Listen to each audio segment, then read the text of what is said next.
la blanda arena que llame el mar. Su pequeña huella no fue la más.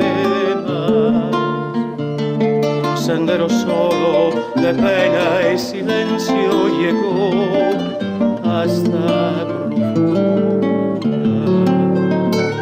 Un sendero solo de penas mudas llegó hasta la espuma.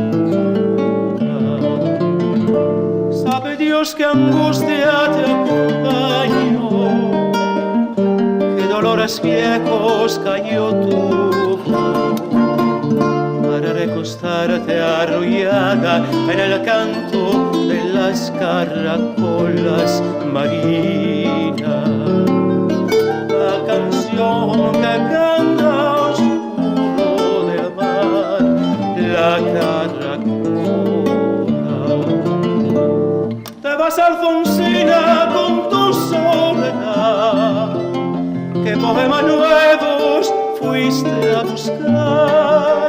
Una voz antigua de viento y de sal te requiebra el alma y la está llevando, y te vas hacia allá como en sueños, dormida Alfonsina, vestida de mar.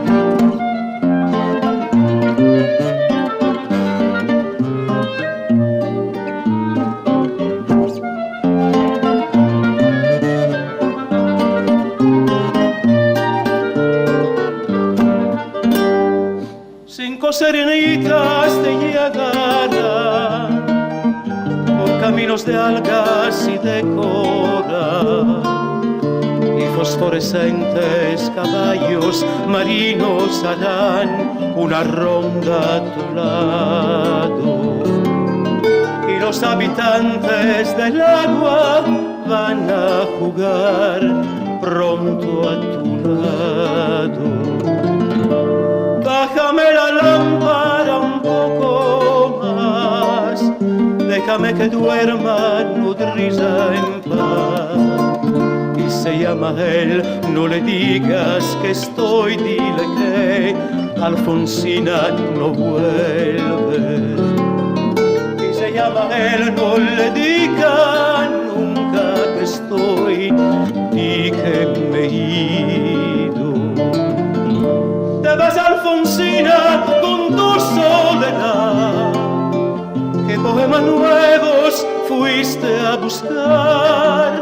Una voz antigua de viento y de sal te requiebra el alma y la está llevando, y te vas hacia allá como en sueños, dormida Alfonsina, vestida de mar. Y te vas hacia allá como en sueños, dormida Alfonsinas, vestida de